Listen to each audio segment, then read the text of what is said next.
Don't thank me. Thank the savings. You can't skip this Geico ad because it's already over. Geico. 15 minutes could save you 15% or more on car insurance.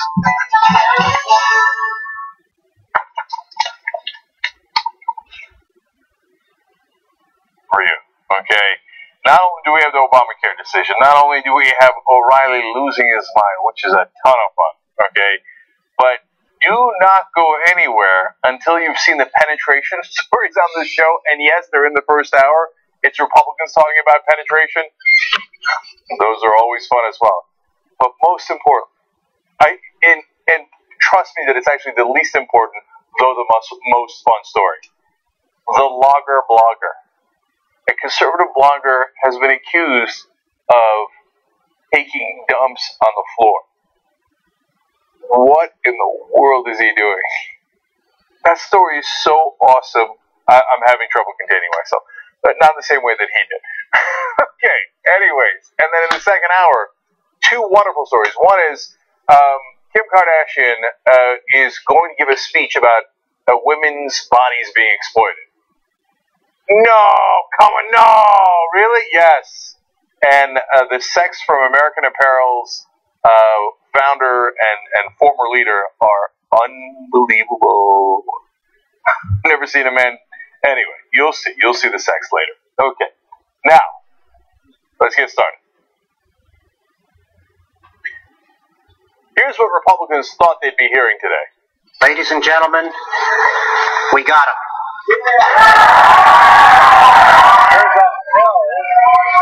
Ladies and gentlemen, we got you.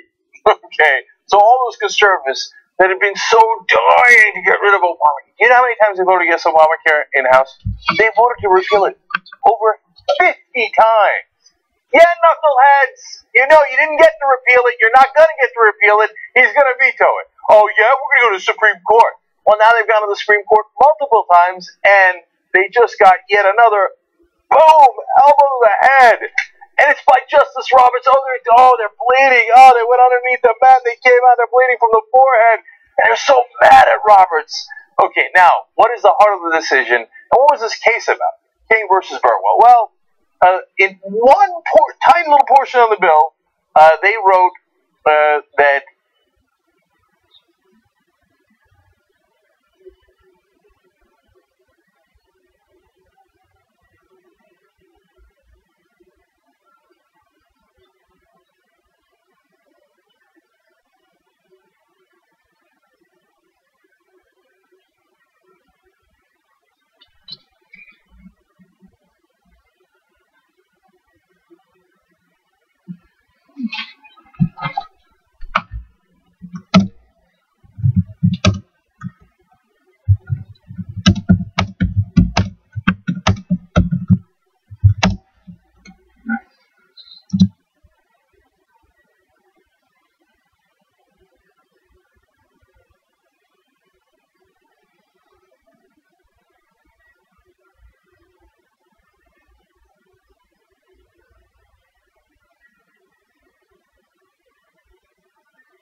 Well, we started too on time and in too good a mood, so we tempted the gods. That's what we did.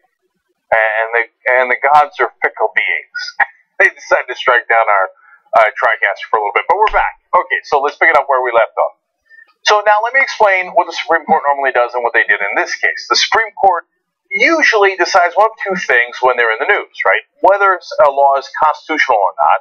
Like, you might have passed a law, it might be a perfectly good law, but hey, it violates a part of the Constitution. Now, that was not this case. That was the earlier Obamacare case, and they decided that it was, in fact, constitutional. In this case, they were doing the second thing that they normally do, which is interpret a law. The phrase in question here is one simple phrase buried in the middle of this gigantic bill. It said, an exchange established by the state.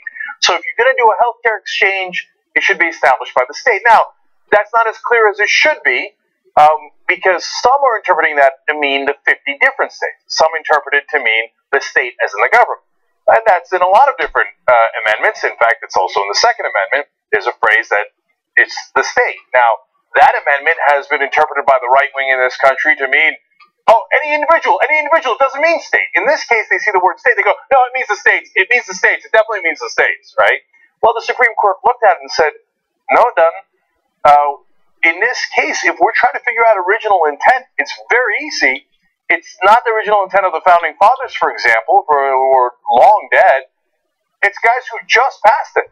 They're all here. They come in here and they tell us, no, we meant that it is either the states or the federal government that establishes that exchange. And by the way, there are other parts of the bill that say similar things and then continue to clarify that it is any type of government, whether it's the federal government or the state government. So that was part of the case, and they explained that context. Now, of course, the conservatives hate that. So Antonin Scalia is like, how dare they? What have they done to the meaning of words, right? And then he added in his dissent,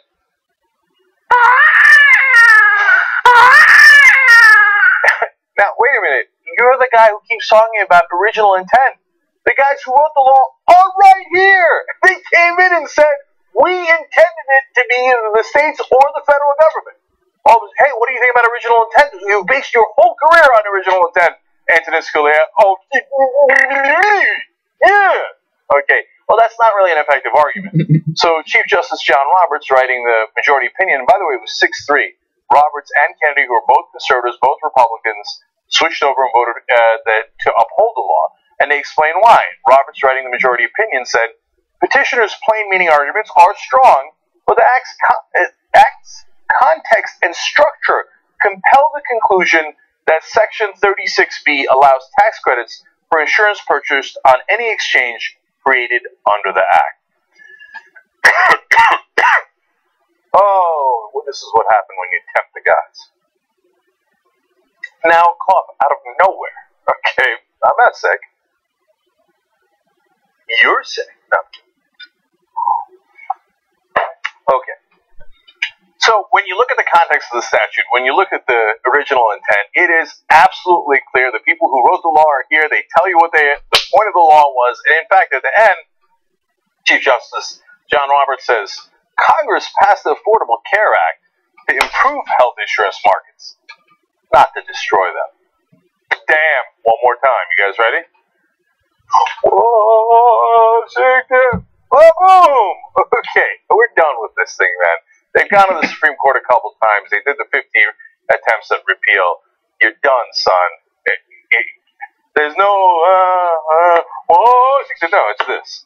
Okay, so Obamacare, the guy who it's named after, Obama, is going to come out and he's going to walk around the ring a little bit here. Go ahead, President Obama. We finally declared that in America, health care is not a privilege for a few, but a right for all.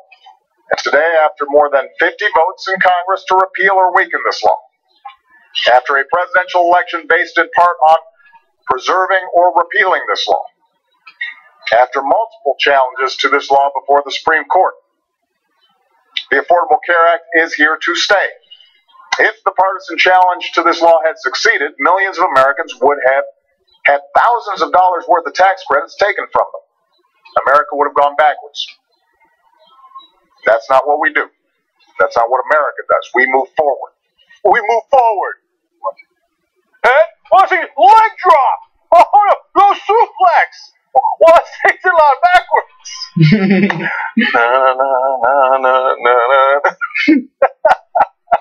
This thing's over. OVAH. Obamacare is here to stay. Look, it's not like I'm celebrating because I think it's the world's greatest law. It definitely has its downsides.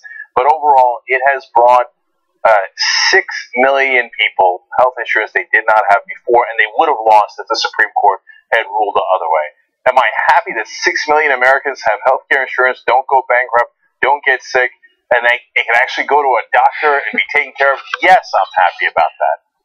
Okay. One thing I am slightly unhappy about is when President Obama sounds like President Bush. Video 2. We're making progress. Okay, a little random thing, no big deal. Keep going, big dog. All right. So that's just the beginning. Now let's have real fun. Let's talk about conservative reaction to this. Okay. Oh, give me an intro.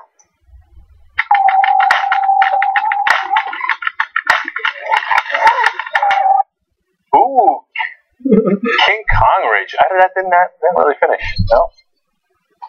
Okay. Anyways, well, they were very upset. All right. So the Supreme Court decides, hey, you know what? We're going to uphold Obamacare here. They clearly meant to set up exchanges. The whole point is to establish healthcare exchanges, not to rip them down, as Chief Justice Roberts said. Now, a lot of conservatives are very upset about this, including Justice Antonin Scalia. Let me give you all of the things that they are upset about. I'm greatly amused by all of it. Scalia cries, "We're no longer a meeting if an exchange that is not established by a state is established by the state." Okay, so he's going ballistic over the fact that they said state. Now, we're going to come back to that in a second. Of course, you know there are multiple meanings to the word state. It could mean the state as in the government. It could mean state as in one of the 50 states. And the original intent here is absolutely clear. All the people who passed the bill are here, and they say, yes, we meant either way, the state or the federal government. Scalia doesn't care about original intent. He goes on to say, and the cases will publish forever the discouraging truth that the Supreme Court of the United States favors some laws over others and is prepared to do whatever it takes to uphold and assist its favorites. So he's saying the Supreme Court is playing favorites based on what their personal opinions are. Now, Scalia would never do that. Now, he wouldn't say, hey, You've got states' rights if you're in favor of legislation I like. You want to discriminate against gays, you got the states' rights to do that. Oh, you want to make marijuana legal? Nah, you don't really have the states' rights to do that. Bush v. Gore. States' rights, states' rights. Oh, Florida. No, you don't have the state right to recount the whole thing. He is a gigantic hypocrite. He's been playing favorites his whole life. In fact, let's go to the Second Amendment, which Scalia said means that every American has a right to have a gun. Well, actually, if you read the plain meaning and language of the Second Amendment, here's what it says. A well-regulated militia being necessary to the security of a free state, the right of the people to keep and bear arms shall not be infringed. It says in there, it's for a well-regulated militia, so that the security of a state may be protected. It is a right for the states. It is not a right for individual Americans. Oh, can't you see the plain language of the Second Amendment, Scalia? Do words have no meaning for you anymore, Scalia? Gee, I wonder if he was playing favorites. Of course, all the other Republicans look, oh yes, Scalia's on our side. Let's go. Let's use the same talking point. Rand Paul comes in and he says, Justice Scalia got it right. Words no longer have meaning, and if an exchange that is not established by a state is established by the state. Can't wait for them to answer that question about the Second Amendment. Of course, they never will. No reporter will ask them. Chris Christie then says, this decision turns common language on its head. Now, leaders must turn our attention to make the case that Obamacare must be replaced. Hey, guys, when are you guys going to let it go, man? 50 times you tried to repeal it, you idiots, losers. Oh, God, I'm getting carried away. But, I mean, you literally lost 50 times as you tried to repeal it. That's true. You just lost twice in the Supreme Court. Okay, Scalia continues. Today's interpretation is not merely unnatural. It is unheard of. It's the same interpretation you give whenever you want to rule based on your political ideology. State? No, it doesn't mean state. It means individual. I can't read. I don't know what you're talking about. All right, Scalia goes on to say, we should start calling this law SCOTUS care, as in Supreme Court of the United States. Like, it's not just Obamacare, it's the Supreme Court that agreed with it. Yeah, that Supreme Court said, yes, they intended this, and that was what the law is. That's it, it's over, right? This guy's still crying, they're all crying. Here comes Mike Huckabee. Today's King versus Burwell decision, which protects and expands Obamacare, is an out-of-control act of judicial tyranny. Oh, these jurists are coming in, these justices saying, now you shall have health care, just like Congress intended. Oh, tyranny, tyranny, no, don't give me a checkup. Please don't give me a checkup. Huckabee continues, our founding fathers didn't create a do-over provision in our Constitution that allows unelected Supreme Court justices the power to circumvent Congress and rewrite bad laws, but they didn't circumvent Congress. They said, yes, we agree with Congress who told us that this was their intent. So we are taking what they literally said was their intent and then applying it and saying, yes, that's the law. That's exactly what the Supreme Court is supposed to do. Okay. Senator Ted Cruz, with lots of fancy words and confusing rhetoric, he says, crocodile tears are flooding our nation's capital today over the Supreme Court's decision to illegally write Obamacare, which has been a disaster since its inception. Wait. Do you even care about what you say? I mean, you just want to, like, sort of verbal diarrhea, like, oh, Obamacare, tyranny, injustice, disaster, crocodile tears. No, but if you listen to what you said, crocodile tears are flooding our nation's capital today over the Supreme Court's decision. But liberals aren't crying over it. You're crying over it. Crocodile tears means fake tears. You just admitted that you guys are all full of shit, and you're doing crocodile tears. So like, oh, no, how could they do this, Supreme Court? He has this, facade of intelligence, because he uses SAT words every once in a while. But if you actually listen to what he's saying, it makes no sense at all. So he's going to continue along those lines. He says, these robed Houdinis transmogrified a federal exchange into an exchange established by the state. Oh, transmogrified. Okay. Well, then you must be right. You sound so smart.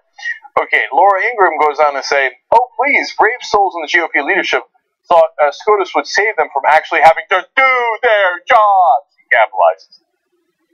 But, Laura, what did you want? Did you want them to try to repeal it 51 times, 52 times, 55 times? But they can't repeal it. They don't have enough votes, and the president would veto it. What do you want him to do? No! Repeal. Okay. Mississippi Governor Phil Bryant goes a little further. He says today's decision does not change the fact that Obamacare is a socialist takeover of health care forced down the throats of the American people without proper review. Okay. I don't know what is it with the Republicans. They're always talking about forcing things down your throat, right? He's not done yet with that. He says, make no mistake, Obamacare is not helping those in need or improving health care delivery. No, actually, that is what it's doing. That's the whole point of the law. I mean, you can say, hey, it's got issues, it's inefficient, it costs too much. But the whole point of the law is, yes, help those in need and improve health care delivery. There's no other secret mission. That's the mission, okay? And then he picks it back up now with the sexual references. I will continue to resist any efforts that attempt to shove Obamacare deeper into the state. What's going on with these drugs? They won't shove it down my throat. No, I won't let Obama shove it down my throat or deeper into me. Hey, Phil, bring it down. Bring it down. Who's filling you? I don't know. Okay, Jonathan Adler. Obamacare now really is the law that John Roberts wrote. He's a traitor. Everybody's calling him Benedict Arnold now on the right wing. Judiciary John Roberts included is now just a water boy for the welfare state, writes Andrea Tantoris. By the way, John Roberts' court is the most pro-corporate court in American history. They did an analysis of it. They signed with the Chamber of Commerce and Corporations more than any other Supreme Court we have ever had. Yes, John Roberts, in 2 cases involving Obamacare, was nonpartisan. And I'll give him credit for that. And it's important. It really is. But having said that, don't take your eye off the ball. These guys aren't liberal. They're not conservative. They're just pro-corporate. A lot of the so-called liberal justices also vote with corporations. That's the whole point of the Supreme Court, so keep it real. So now, Ben Shapiro from Breitbart writes in, the Roberts Court took the ACA to its red room of pain. It's, I guess, some sort of 50 Shades of Grey reference, but we get more sex here. And then alternatively tortured it and made love to it until it complied. No need to wonder whether Chief Justice Roberts was a disastrous pick. He was. And yes, I told you so at the time. More things being shoved in different places. Okay, now we get the crazy conspiracy theories, which are always fun on the right. Milwaukee County GOP head says, is Justice Roberts under NSA surveillance? One has to wonder. And then we go to Wayne Root, who ran on the Libertarian ticket. He's writing at the Blaze. And he writes this article called, Was Supreme Court Justice John Roberts blackmail? Well, let's find out more, Wayne. He says, I think the Obama crime family, come on, dude, the Obama crime family meets with a key politician like Boehner or Justice Roberts, and they offer both a carrot and a stick.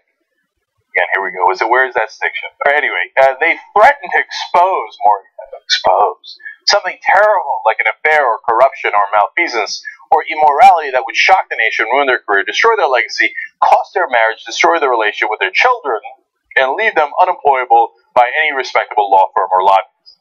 I love that last one. They threaten them with the most hideous things like ruining their family and ruining their ability to become a lobbyist. That's how dirty the Obama crime family is. You really believe that? You think Obama's some sort of tough guy and he's taking pictures of things and saying, I'm going to black Obama? Are we living on the same planet as these guys? I almost wish Obama did do that, right? I don't. I would never want it to be the Obama crime family. But Obama's nowhere near this stuff. Concession after concession, even in this bill. No public option. No, only private options. Only corporate options, right? That guy's, he's putting the screws to the Republicans. All right, finally, Root writes, trust me. No, big guy, I don't really trust you. Okay, but fine. Trust me. Those options are being offered every day by the Obama crime family to key political figures in Washington, D.C. Republicans are being blackmailed, intimidated, extorted, and bribed. That's why the Republicans have been so easy on Obama. That's why they only tried to repeal Obamacare 50 times. If they weren't being extorted and blackmailed, they'd try to repeal it 100 times. You see how the Republicans have been so soft on Obama these last 6 years. This explains it. It's because they've got dirt on him. Republicans, they got this thing figured out. I didn't see this coming, but he said trust me, so it must be true. Nothing makes me happier than seeing Republicans cry. We'll be right back.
Alright,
back on the Young Turks. A couple tweets for you guys. No More Austerity writes in, TriCaster problems, drink.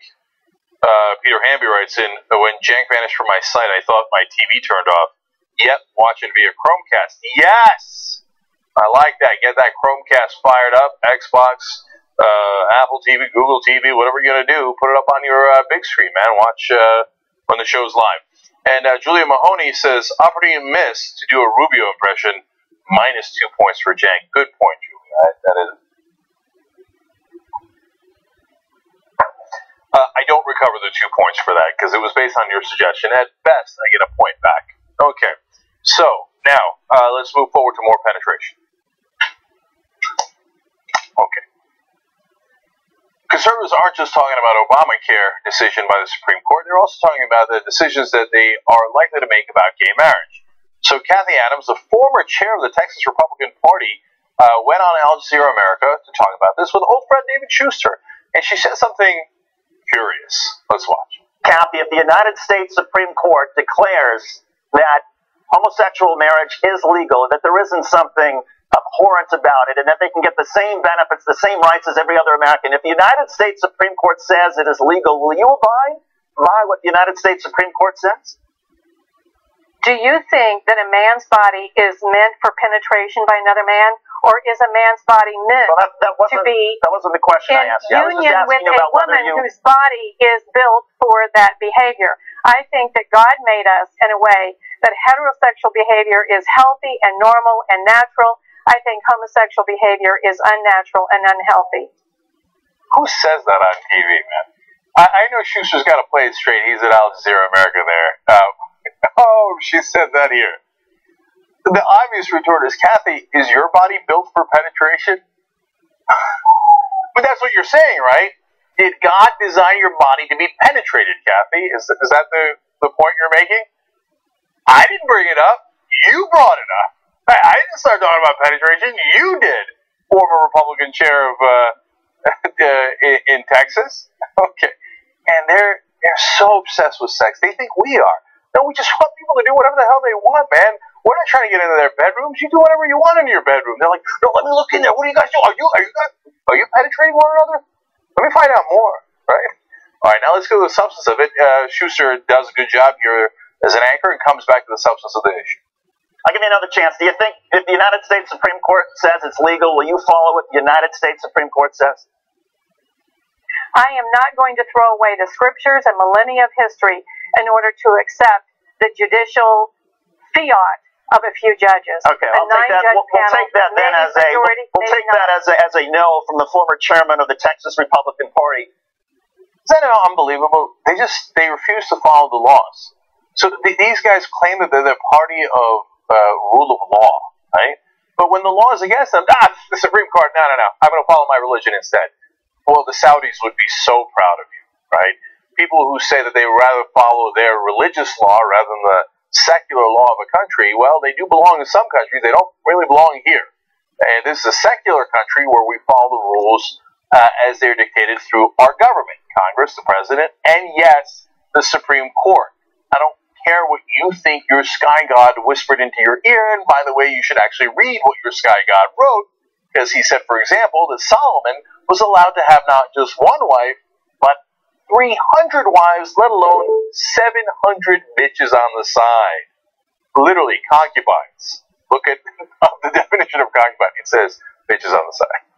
Okay, concubines, paid hookers. So I guess if you're following the Bible, Kathy Adams would be asking, well, now wait a minute, why haven't you penetrated 700 hookers yet? That's what the Bible says. I didn't say it. The Bible said it. Okay, read it. That went in a weird direction. Okay, speaking of weird direction, oh, you're going to like this. I enjoyed this story too much. Okay. There's a tiny little blogger, but a fairly large blogger, apparently, who is named Charles C. Johnson, Chuck Johnson, who does a lot of silly things, but apparently really got himself into a mess in one particular case. We're going to explain that to you right here. First, to give you some background on Chuck, he writes insane things. I don't want to get into all of it because he's fairly irrelevant character, except for the fun story we're about to tell you. But he has written in the past some brilliant stories as was Amtrak train engineer, you know, the one with the big crash that happened recently, Brandon Bastian, and tranny supporter. Yeah, you see, that would have been super relevant as to the train crash that took all those lives. So you get a sense of the guy. So now Gawker likes making fun of him, so J.K. Trotter wrote an article called "What is Chuck Johnson and Why? The Web's Worst Journalist Explained." That sounds fun. Now here's where we got into a bit of an issue. You see, in the comment section, somebody wrote something about Chuck Johnson. In fact, in the comment section of that post, an anonymous writer who claimed to have attended Claremont McKenna with Johnson said he was notorious among their classmates for, quote, pooping on the 7th floor of a Stark dorm. What is this? So that then led Gawker to write a second article asking the question. They're just asking, just like Fox News keeps asking questions. Is Obama a terrorist? Is Obama a Muslim? I don't know. We're just asking. Anyway, in this case, they wrote, wait, did clown troll blogger Chuck Johnson shit on the floor one time? Boy, man. Chuck Johnson was steaming mad about this. And he decided that he's going to sue. Chuck, what have you done? You see, if you sue, then we all get to talk about it and say, hey, this guy, very important news story, Chuck Johnson is worried that everybody thinks he craps on the floor. Is it true that his nickname in college was the Steamer? I don't know. Okay. But there's one thing you don't want to do is get in the way of his steamroll. Okay. I know you're thinking he just like to blow off some steam. Okay. But look, I looked at this lawsuit and thought, holy crap, man, this guy is going to mop the floors with Gawker. And you're really going to need to mop the floors after Chuck Johnson's been in the room. Okay. So does it have any validity? Well, legal blogger Adam Steinbaugh stepped in and said the suit is, quote, absolutely frivolous, and he is, quote, a nutty, vexatious litigant. I like that phrasing. I am vexed. I'm very, very vexed. So, in the end, I'm sure that he'll use every legal trick in the book. He'll probably do a document dump on them. And when he shows up to court, his final words will probably be, Chuck Johnson, reporting for duty. Conservatives can't get enough of him, man. Well, no, actually, I could get enough of Chuck Johnson. These guys are the party of family values. Oh, man, that was fun. Okay. I like the lack of substance in that story. Anyway, we move forward. Okay. Now, boy, Republicans were really mad that people were talking about Dylan Roof and how he was a right-winger, conservative, and racist, and he used the Confederate flag as a symbol. Now, all those things are indisputably true. And that doesn't indict all right-wingers. I mean, there could be extreme liberals. That doesn't indict me. But apparently, these guys are taking it kind of personal. So that's up to them why they're taking it personal. Let's start with Rush Limbaugh. He has a theory on why we're all making such a big deal out of this. By the way, we're making a big deal out of it because 9 people were murdered in a church. But no, Rush says there's a different reason why. Somebody at the New York Times, in the midst of all that's going on in South Carolina and pretty much everywhere else, I'm telling you folks, there is an all-out assault on the conservative way of life. The biggest threat they face is domestic political opposition. The one thing, ISIS is not threatening their power. The Chi-Coms are not threatening their power. The Chi-Coms are not here. ISIS is not here. But the Republicans are. The conservatives are. The conservatives run against them in elections. The conservatives want to win the presidency and as many elective offices as possible. That's the equivalent of taking power away from these people. The biggest threat they think they face is us. So anything that happens, such as this horrible sad event in Charleston, South Carolina, immediately becomes something totally unrelated to what happened in the event. What now? The story cleansing? A cleansing of Southern culture. What the hell is that? It can only be one thing. Southern culture is considered conservative, which is racist, sexist, bigot, and homophobe. They're getting rid of the flag, and they're going to get rid of any other symbols they can. But it's all about destroying what they think is the last Republican geographic stronghold. Now, wait a minute. Did liberals in the mainstream media send in Dylan Roof to shoot 9 black people so that they could start a devious plan to destroy the last bastion of Republicans in the country? No. He picked up a Confederate flag, took pictures with it all the time. He had a Confederate flag and mention of it on his license plate. He wrote a manifesto about how whites had to regain power in this country. He went to conservative websites, got those ideas, put it in his manifesto. He went out and killed 9 people. And then you turned it around and said, oh, you see how they're doing. When he just said, quote, an all-out assault on the South and Southern culture. No, Dylan Roof is the one who did the assault. Nobody else did an assault. These guys, they got twisted. No. You see, it's not Dylan Roof's fault. It's not the Confederate flag's fault. It's not racist fault. It's the liberals' fault. Of course, right. Now, O'Reilly's going to take it to another level. He's going to declare war. It is an amazing thing to watch. The USA has gone from being the land of the free and the home of the brave to a country dominated by white supremacy. No longer is it white privilege, now it's supremacy. The allegation that white Americans are actively trying to keep black Americans down. The only TV network that does not accept the blatant dishonesty that America is a white supremacist nation is Fox News. And some of us on this channel get viciously attacked for standing up for the truth.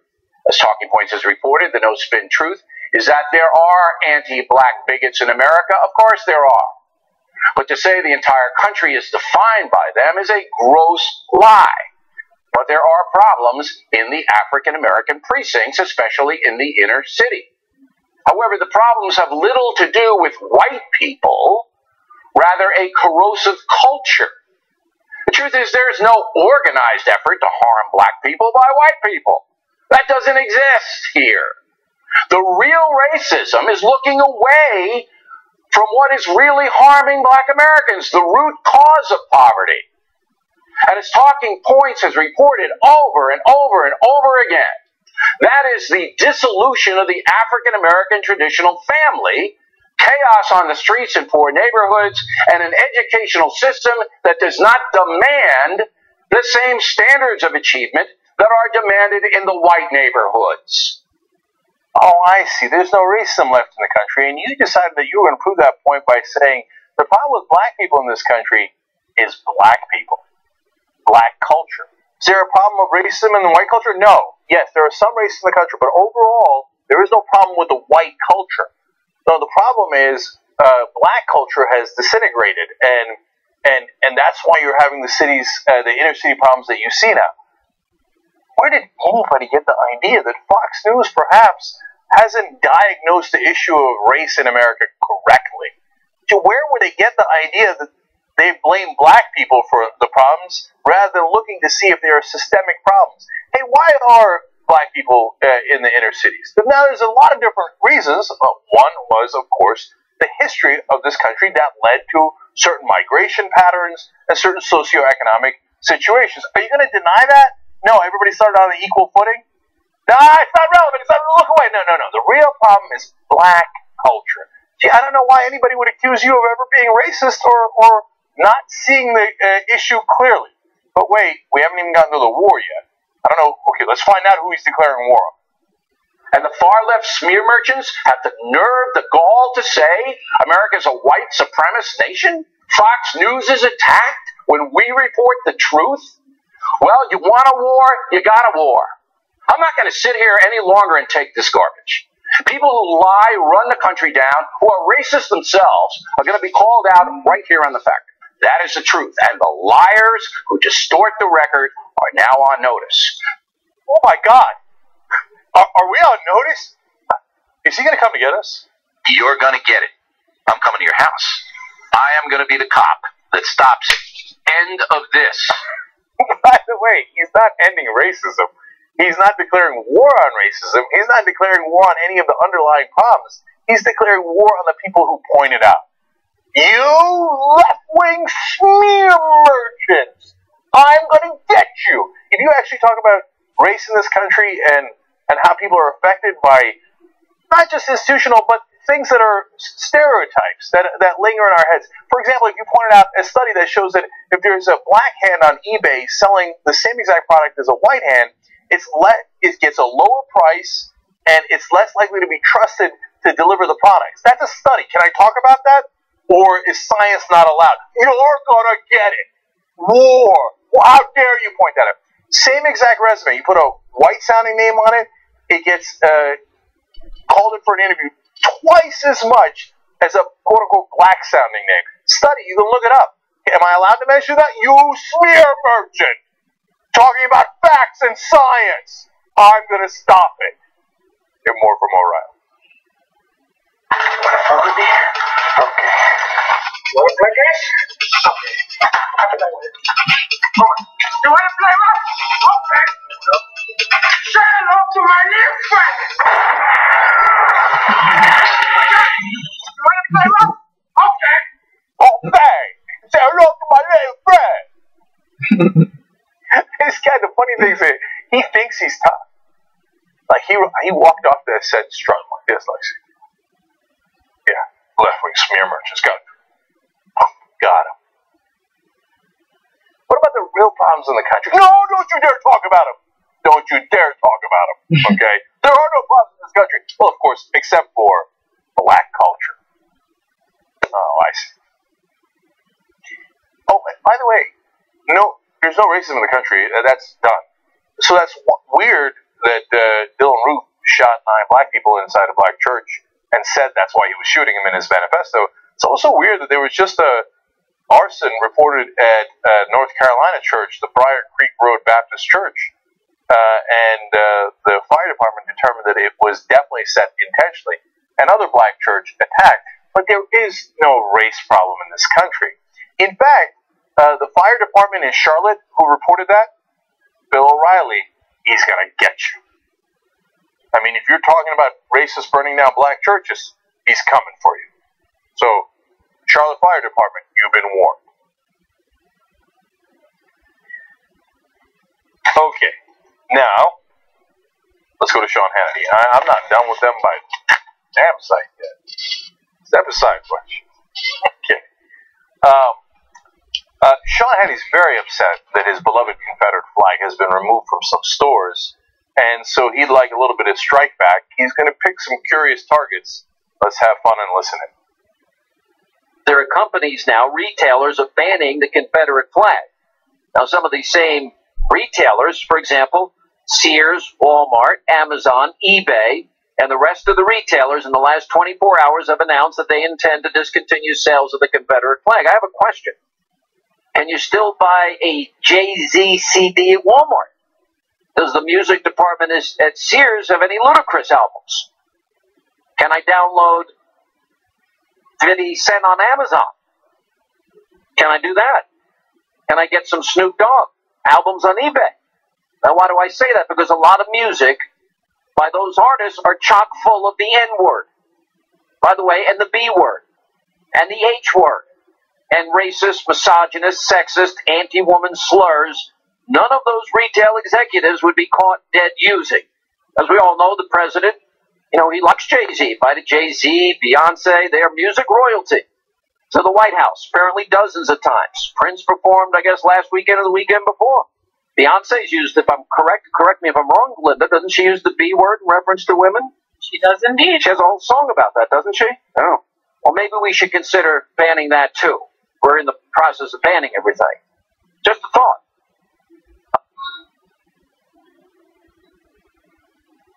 Prince? Really? We're going to go after Prince after all these years? Why not ban Purple Rain? Why is Purple Rain still allowed in this country? Okay.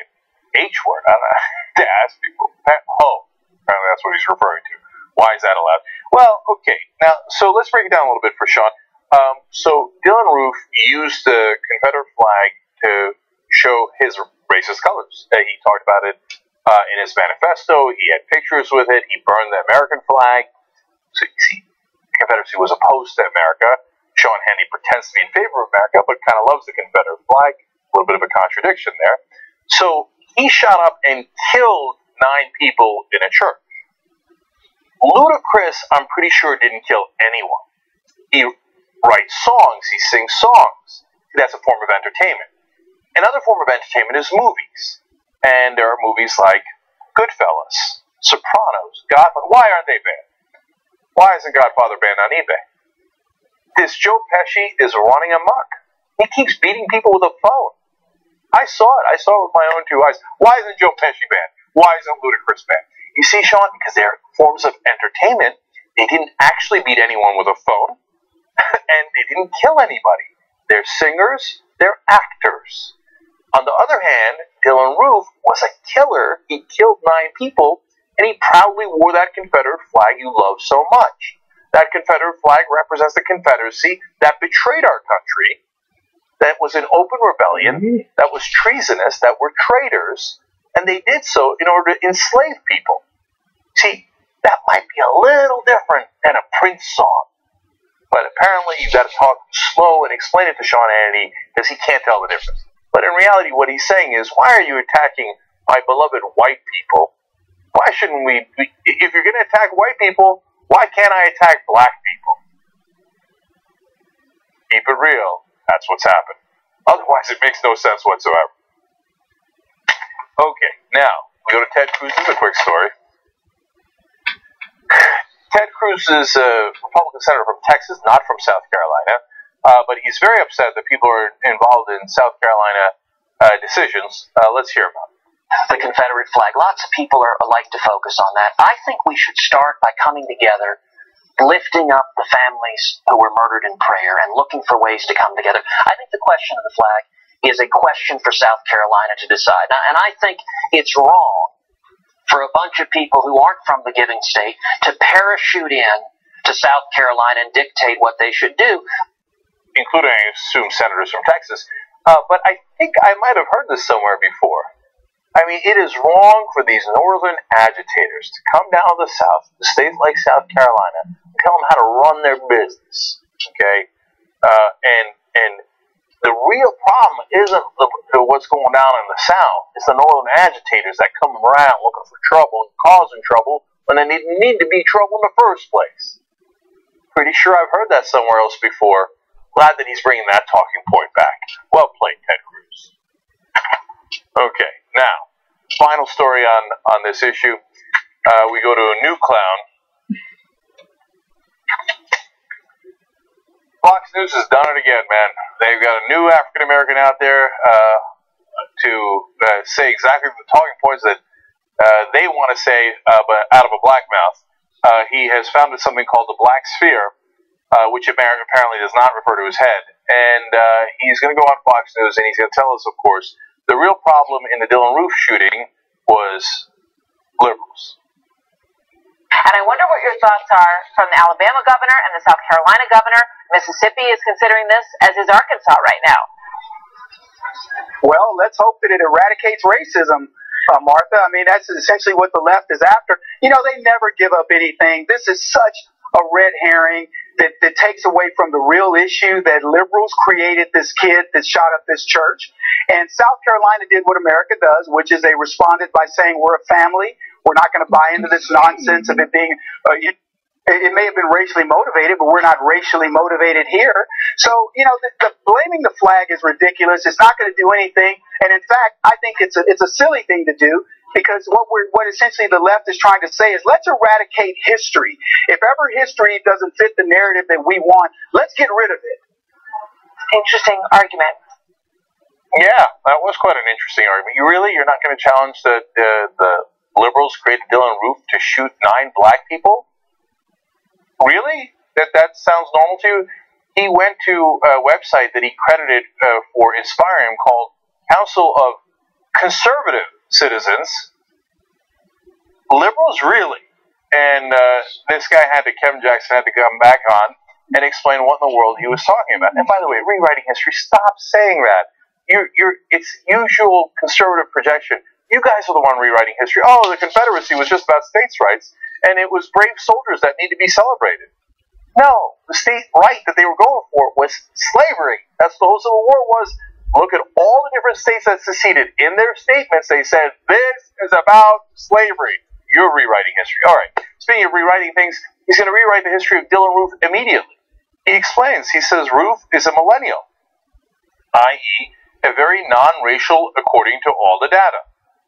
What do you mean all the data? We're not talking about the general data in America. We're talking about a specific guy. So nobody has any race anymore if they're a millennial. What a stupid, unbelievable thing to say. He didn't grow up in a white supremacist family, so he's a product of culture, a culture liberals own. From the moment he hit school in his generation, boys are bad, white boys are worse. No, but he was bad. He shot 9 people and killed them. Well, and he's not a non-race, he's white. Why are you going out of your way to say, no, he's not white, he's not white. You see, liberals are always trying to say white people are bad, but this particular guy happened to be white, and he did something terrible. What do you mean he's a product of liberal education? No, you know that he didn't even graduate high school. He only got the 9th grade. Guy's not the brightest bulb, obviously. He didn't even get that education. Instead, what he got was educated through sites like Council of Conservative Citizens that told him to hate black people, that black people and white people shouldn't mix, and that the real problem was all the black people that were attacking white people. That's the education he got from conservative websites. This is pathetic. How does Kevin Jackson live with himself, man? How does that guy out there? Oh, yes, sir. Yes, sir. Yeah, liberals' fault, sir. Absolutely, sir. No, not the white people's fault. No. Liberals' fault. Okay, more from this guy. While he played with all the kinds of, all kids of all colors and got along, when the time for playing ended and it was time to get his higher education, he hit the wall of affirmative action. Then when it's time to get a job, he gets more affirmative action. What are you talking about? Is there affirmative action for 10th grade? They say, no, hey, I'm sorry, man, we're not taking any white kids anymore in 10th grade. You don't even know the facts. What does he do? White man told me to blame it on affirmative action. Yeah, it's affirmative action. See, because of affirmative action, he had to kill 9 people in a church. Okay, you're a class act, Kevin Jackson. He continues, at some point, Roof had to medicate to deal with his liberal-created psychosis, and policies of the left won't let him be called insane and put away from the public.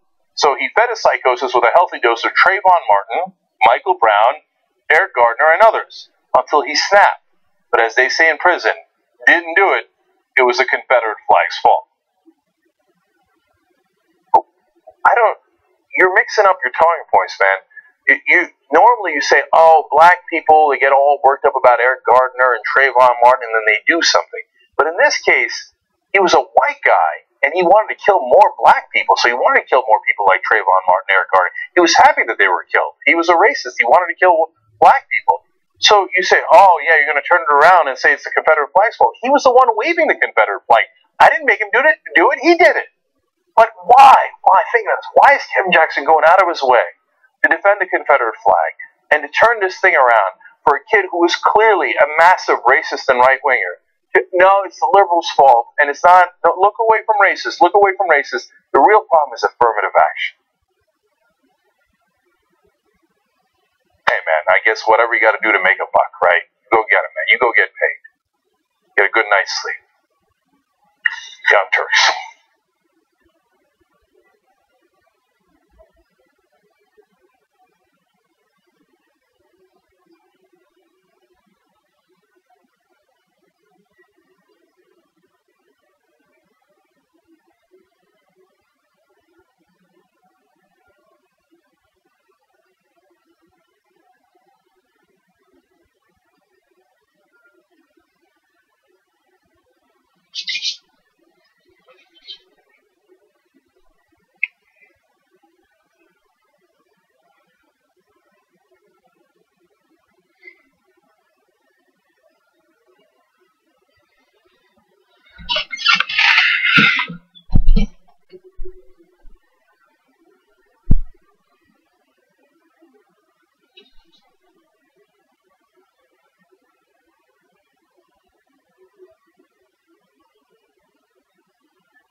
Young Turks, Jen and Anna with you guys. A couple of tweets as usual. Candace Z writes in, stop objectifying gays as sexual objects and degrading them. They are people. It's not just a sex thing. I assume that Candace is referring to what the former Texas Republican chair did, where she talked about how a man should not be penetrating another man. And so Candace is absolutely right. Gay people also love each other. They also take care of each other. But for the Republican mind, it is, well, they're penetrating one another, and that's the only thing we care about. They're obsessed with gay sex. Mm-hmm. Right? Like, they don't... It's not even about the religion or what the Bible says. They're just obsessed with anal sex. They can't stop thinking about it. Yeah. I don't know if... There's something strange about that. Oh, yeah. All right, I'm going to leave that alone. Okay, Jeff Waldorf says, Chuck puts the log in blog. We're also now informally calling Chuck Johnson, who's suing Gawker. By the way, I forgot to tell you, he's suing for defamation, right? Like, did you say that he allegedly pooped? No, I'm saying he's suing because somebody said that he pooped. I didn't say he pooped. Okay, I have no idea if he took a dump on that dorm room floor. I don't know if that's the kind of guy Chuck Johnson. I don't know if that's how he rolls his logs. Okay, but is it true that they're calling him the logger blogger? I don't know. Anyways, all right. Oh, I want to tell you about a poll. That's why I paused. We did this great poll on Old School last night, and I don't think the Old School episode is even up, but already the poll has over 1,000 votes. Wow. Okay. What was the poll? That's because we're coming up with genius polls on Old School. You're polling them hard, Jay. That's what we do. That's what you're known for. We poll them hard. Last night it was me, JR, and Ben, and it was great. It was a great episode. We asked who has the better voice, Russell Crowe in Gladiator or Tom Hardy in Bane. Okay? As Bane, obviously. Dude, Tom Hardy is such a bad actor. A bad? Yes. No. Yes. Now I no, didn't. wait a minute. Hold on. I did not realize that he was Bane, and now it all makes sense. It's gonna stop. No, it all makes sense. What was the last movie he was in? The big one with Mad Max. Mad Max. He was terrible in Mad Max. Oh no. Okay. Terrible, and he was also bad in Bane. Okay, But you're saying outrageous things. I almost want to stop the program. Okay. Okay. So now, the one thing you're right about is in Mad Max, I maxed out. Funny enough, I Mad Maxed out on Hardy because I was like, he plays the same crazy guy too many times, right? And he was playing a little bit of Tom Hardy there, and so I hear you on that. But everything else, you're 1,000% wrong on. He's a great actor. Loved him as Bane. Loved him. Should have been nominated at a bare minimum for Best Supporting Actor. He should have won Best Supporting Actor that year. And all of his other roles, he's been phenomenal in. Okay, wrong again, Casper. Boy, man, you got me worked up. I'm going to go to war against that comment. It's interesting that you're worked up because I'm increasingly bored with this conversation. All right, I hear you. Tom Hardy, by the way, is winning 60-40.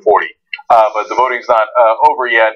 And if you want to find polls and you're having trouble finding them sometimes on the app, TYT app, get it on the App Store, obviously. It's free. Just type in TYT. Hashtag TYT poll. That's simple. Hashtag TYT poll. That'll get you all the polls. All right. Go, Casper. All right.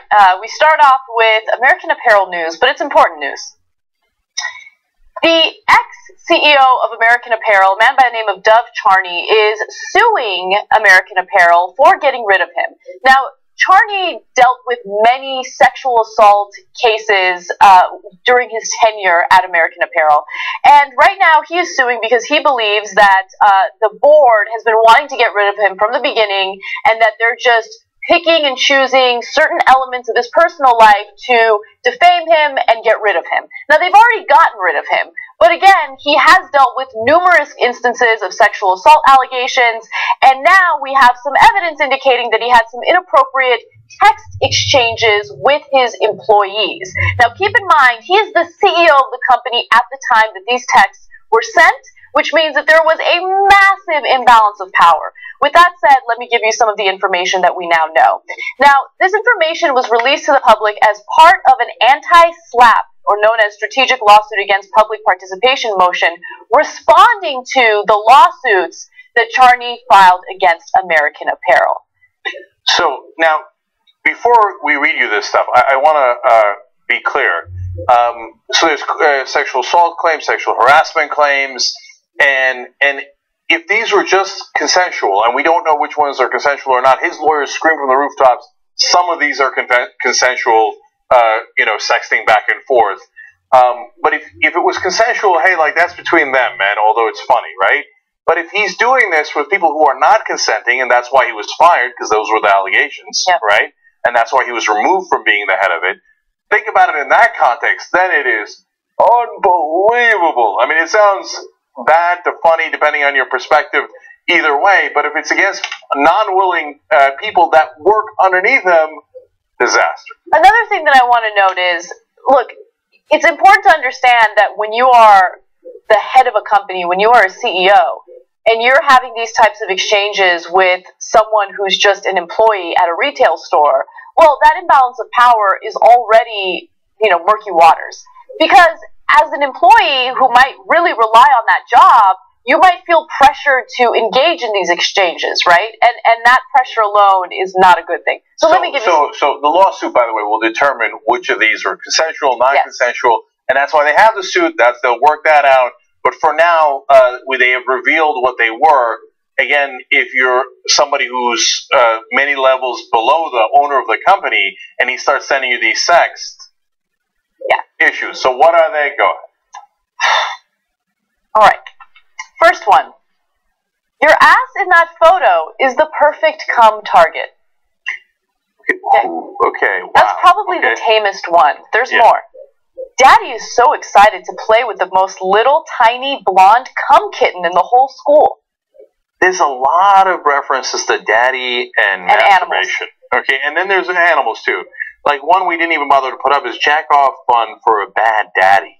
Okay, well, I don't know. Is that hot? Like for when a guy says he's going to masturbate over you? I was led to believe that was not hot. That could be considered creepy and super, super awkward.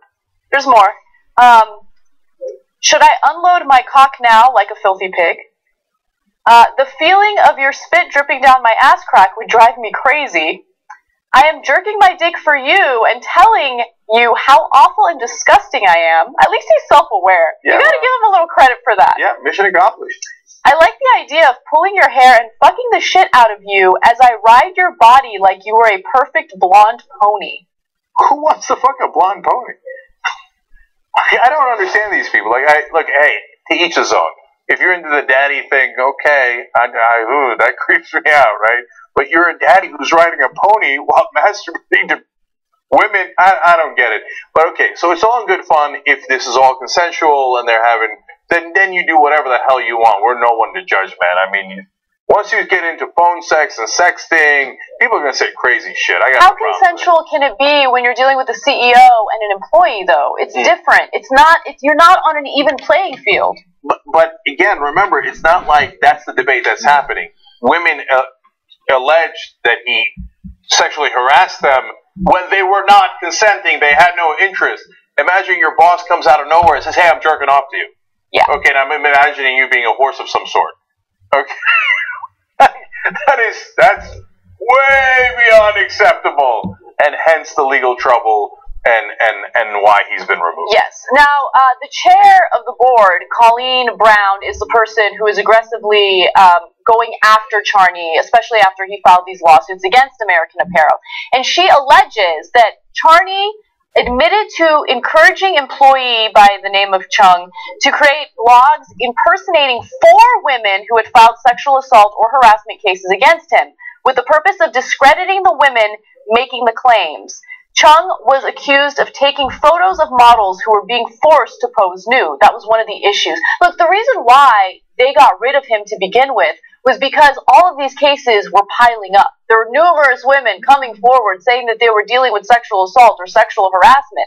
And finally, the evidence was so overwhelming that American Apparel was like, we can't have you as the CEO anymore. You are a liability more than anything else.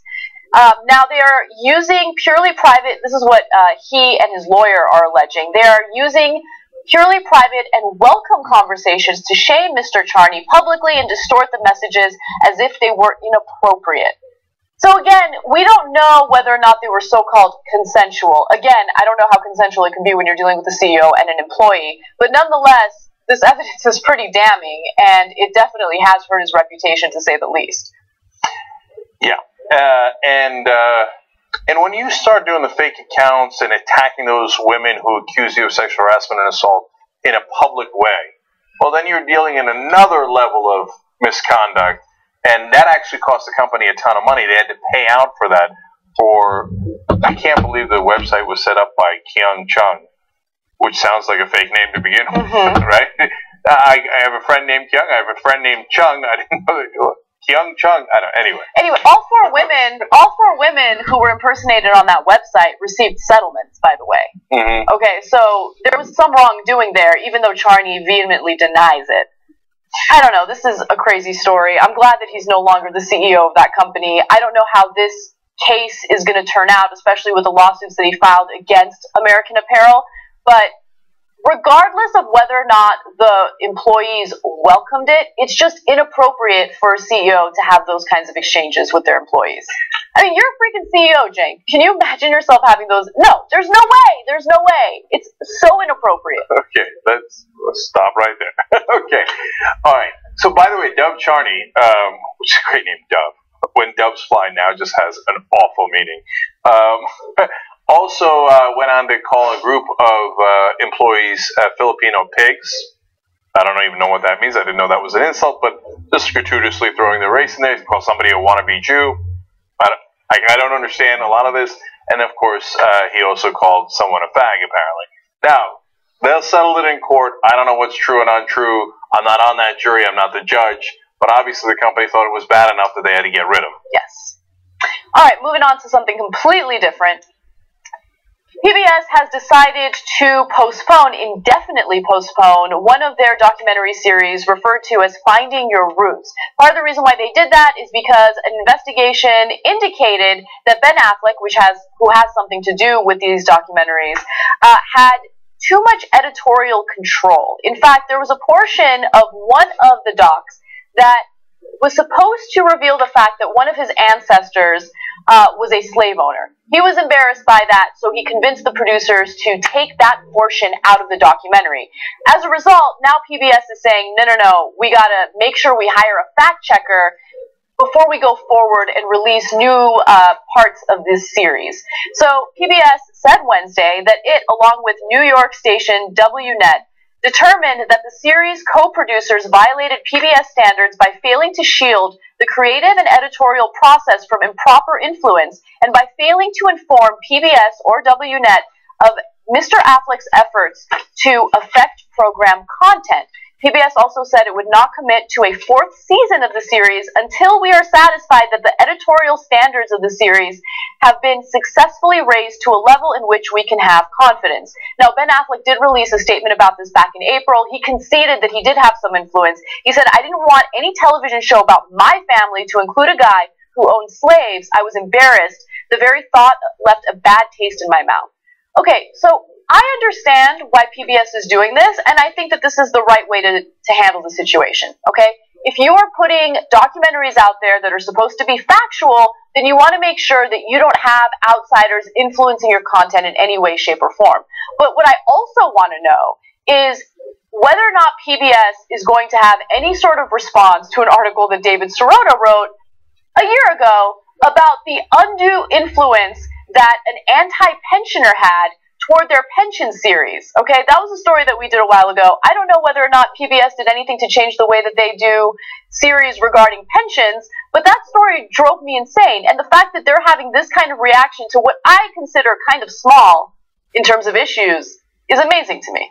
Yeah, the much larger issues are the one that Anna's talking about. There was a Koch brothers movie that they did run, but then the Koch brothers who were on the board and gave a lot of money were mad about. So when a second movie about the Koch brothers came out, then they reconsidered it. Those are massive issues.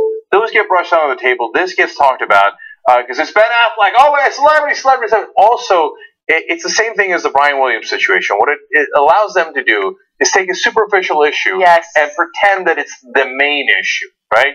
Brian Williams lying about what helicopter he was in or exaggerating a war story. It's not nearly as bad as NBC selling the war in the first place and telling us that, bringing on former generals who are working for defense contractors saying, oh, we need more Abrams tanks, we need more war.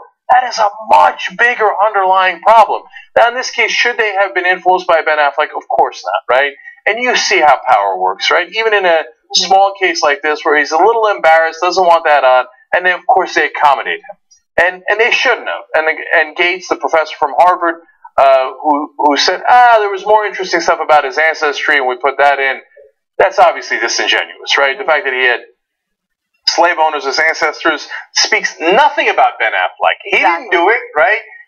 And so the people who are so defensive about the Confederate flag or who live in the southern states, it's weird. You didn't do it. Nobody thinks you did it, right? But when you go around and turn and defend the Confederacy, that's when it gets weird. And then we think, wait, why are you defending the Confederacy? Now, Ben Affleck's case, not only is he not defending it, he's, as liberal as it gets, and he's embarrassed, but I get it, but is it interesting? Of course it's interesting. Of course it would have been an interesting part of the documentary. And in fact, it would have been an interesting teachable moment that, hey, guys, just look, a lot of people in the country have ancestors who are slave owners. Doesn't mean that there's anything wrong with him. Look at how liberal this guy is. Or even if you don't agree with liberalism, he goes out of his way to work on charities, this, that, and the other thing. Instead, it got all brushed on the table because, in this case, powerful people were embarrassed by it. So they're doing the right thing in this case by reconsidering, wait, how are we doing this series? Does power influence us? We wish you would do the same on much more important issues where real money and power influence you guys. Ben Affleck, having ancestors who owned slaves, does nothing to change society or change the way people think. But when you put out a documentary or any type of series, like, okay, Pension Peril, that was the name of the documentary that I had a huge problem with, that David Sirota wrote a great expose about. PBS literally went to an executive, an extremely wealthy person who's very much against pensions, and said to him, hey, if you give us money, we will produce this anti-pension documentary or story. And that's exactly what they did. That in and of itself is so disastrous when it comes to journalistic ethics, when it comes to what you're doing with the media to influence people, because you're putting out an entire documentary that totally gives you misinformation based on one individual who is against pensions. They went to the Laura and John Arnold Foundation in order to get money to produce that. That's a bigger issue. You're going to talk to me about Ben Affleck's ancestors? Oh my God, we didn't disclose that he had an ancestor who owned slaves. Who gives a shit? Mm-hmm. You're going to talk to me about that? Don't talk to me about that. No, PBS is such a joke in this regard. I'm sorry. Like, they need to get it together. If they really want to gain any credibility, they would have denounced themselves for what they produced with Pension Peril. But I didn't see any fact-checking when it came to that. They should immediately denounce and reject themselves. Look, money influences things. PBS has got to get money. So it creates an issue. They've got to be super, super careful about it. And obviously they haven't been. And so not at all. This is mainly a distraction. Exactly. All right. A woman in her 70s has discovered that even though she was raised as a black woman, and even though she identified as a black woman, her biological parents were actually white. This is a pretty fascinating story involving a woman by the name of Berta Bird. And she was adopted when she was a baby. Apparently, her biological parents were unfit to take care of her, so as a result, she was adopted by two well-off black individuals. Yeah. So she didn't really realize that she was white until 2013 when she started digging into her background and she found out that her biological parents were actually white. Bird said that she was adopted by black parents Ray and Edwina Wagner in Newton, Kansas, and that she has been seen and treated as a light-skinned black woman all of her life. However, during a search in 2013 for information on her biological parents, she found a document which revealed that she is the daughter of a white couple identified as Earl and Daisy Beagle. She said, I grew up never questioning birth or anything else because it was never told to me that I was born white. Yeah, she does look like, it's funny how we see people through the lens of our own context. When you look at the earlier pictures, you think like, yeah, light-skinned black woman, yeah. And you look at the later pictures, you think light-skinned black woman. And it turns out, no, totally white. Now, but the other thing is, we have to remember that a lot of folks in this country are not totally white or totally black. Yeah. Right? And so the fact that her parents were white doesn't end the question. We don't know their whole ancestry and where it comes from. A lot of us in the country are mixed race. Right? So, but anyway, even if she's totally white, whatever that means, I love this story because it gives us an opportunity to have a discussion about what it means to be black or white. That's the thing. I mean, look, as frustrating or annoying as the Rachel Dolezal story was for a lot of people, I think that it opened up a really interesting conversation about cultural identity, racial identity, whether or not it is a societal construct. And it is. It's a construct. It's not something that has anything to do with our biology. It has to do with the way that we were raised. It's about, lessons that we've learned throughout lives, the way we've been divided throughout our lives. And it's incredible because even though she knows the truth about her background now, she says, look, this is the way I was raised. And this is what I identify as. And I'm not going to reject that. Yeah. And she's 70. I mean, I know it's a weird thing, but if she was 23, well, then, wow, you're kind of like, wait, do I keep thinking that I'm black? Do I keep saying I'm black, or do I now switch to white because I know I'm biologically white? But at 70, the ship has sailed. You're black. Okay, it's over.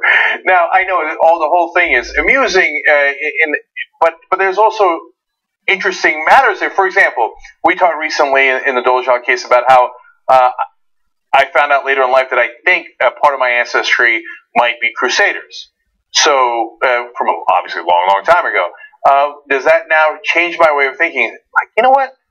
Crusades not so bad. Mm-hmm. Like, no, I don't think that, right? If at the age of 70 I found out that I wasn't Turkish, but I was actually Greek, would I then all of a sudden have a change of mind about my whole identity?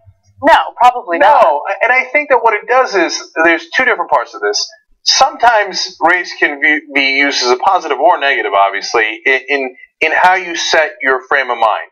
So for whatever reason, I was told being Turkish meant you were strong and brave and blah. Now, are Turks any more strong or brave than any other race? Of course not, right? But whatever, they taught you that, propaganda and stuff like that, and it worked. It gave me a false confidence, which helped, right? Which turned into real confidence. But once you're unmoored from that, it's irrelevant, right? If at the age of 70 I find out I'm Greek, other than being profoundly embarrassed, I'm kidding, my Greek brothers, okay? I'll turn around and be like, yeah, of course, Greeks, philosophers, and warriors, great empire. So, God bless. You know, if she thinks she's black and she lived black her whole life, the culture is what makes the person. Yes. And she is black. I agree that the culture makes the person. And a conversation that people are really uncomfortable having is, what if you don't identify with your culture and you identify with a different culture? Is it a bad thing to take on a different culture as part of your identity? Not at all. Sometimes white guys get made fun of who have taken on black culture. And they'll be called wannabes or whatever. No, the guy has taken on black culture. That's what he likes. That's what he wants to be. That's what he identifies with. So what? Okay? I mean, it might look funny to you because the guy's white as the day. Is that a saying? Probably not. Okay. And then he's acting in a certain way. But God bless his heart. That's what he wants, right? And so I don't see any difference. The only issue is if you then start taking actions that hurt your original race. If you've got some sort of issues in your head, right? Mm-hmm. Like if that guy then turns around and starts assaulting white people, right? Like, I hate whites. I'm going to assault. That's weird. That you got issues in your head. Or come on, let's be honest. The more common example is some blacks that go on Fox News and turn around and are like, "Oh no, it's all the blacks' fault." It's no, you're right. I'm culturally white. Yeah. I love white folks. And if there's any problem in America, it's the blacks, right? Well, okay, then you should check yourself a little bit. I think that the reaction that people get for appropriation is also kind of interesting as well, right? Mm-hmm. So if you'll take, let's say, a black rapper versus a white rapper, oftentimes the white rapper gets celebrated, whereas the black rapper is seen as a gang member or a thug or whatever it is. So that's also a really interesting way that society reacts to people taking on different cultural norms. It's interesting because Sean Hannity just today was talking about how if the Confederate flag is taken off of stores, well then why aren't we taking Jay-Z and 50 Cent out of eBay and Amazon too? Which of course makes no sense, but he didn't mention Eminem, who talks about chopping up his ex-wife and putting her in the trunk and then dumping her body. Among the thugs that he was talking about and all the wrong imagery that rap has, he somehow left Eminem out. He mentioned Prince, who doesn't do rap at all, but he didn't mention Eminem. Now, on the other hand, there's the reverse too. Like Eminem will go caught for appropriating black culture. Yeah, definitely. But as he says in one of his songs, like I'm the first one to do it, like Elvis didn't do it, right? And no, to me, that's not appropriating black culture. In a lot of ways, that's celebrating. And all of rock and roll is appropriating black culture. Yeah. So now we're going to go blame the Beatles and Rolling Stone and everybody else? No. Look, that's what I love about this country is that we become one big culture, right? So that's not a liberal or conservative position. So to me, it's great that part of this culture is pizza and bagels and I think more stereotypes. Should I do more stereotypes? Kebabs, right? And that has become America. So pizza's more American than it is Italian. They don't even put cheese on it in Italy, right? We made that stuff up, right? There's no fettuccine Alfredo in Italy. That's American. You think the Chinese food here in America is in China? There's no General Chow's chicken in China. There isn't? So yes, we made it American by combining all these cultures in, I think, a wonderful way. So culture is what we want to make it. And so if someone has been black her whole life, the fact that she's biologically white, to me, is entirely irrelevant. All right, we got to take a break, so let's do that. And when we come back, I'm going to show you what doctors talk about when you are heavily sedated.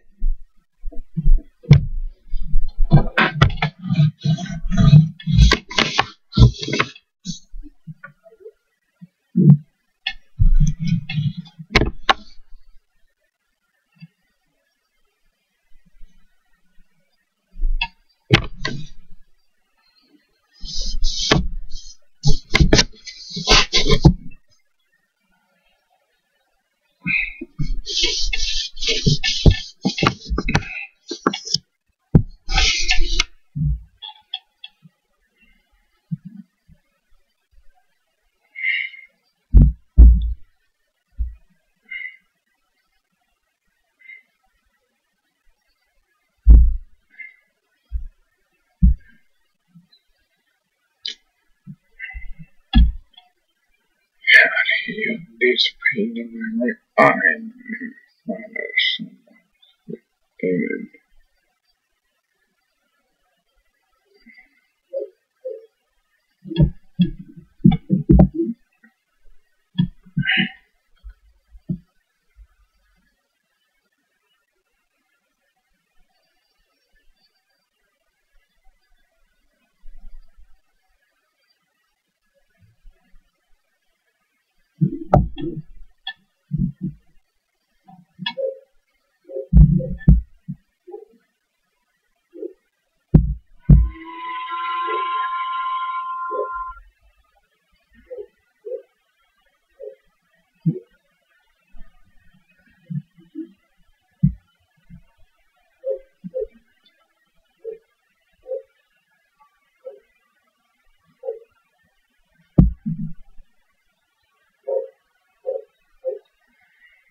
Back on the Young Turks, a couple of tweets for you guys. Sean Fitzgerald says, "This is why I don't sext. I mean, no woman would sext me, but this would be why if that weren't the case, because it comes out."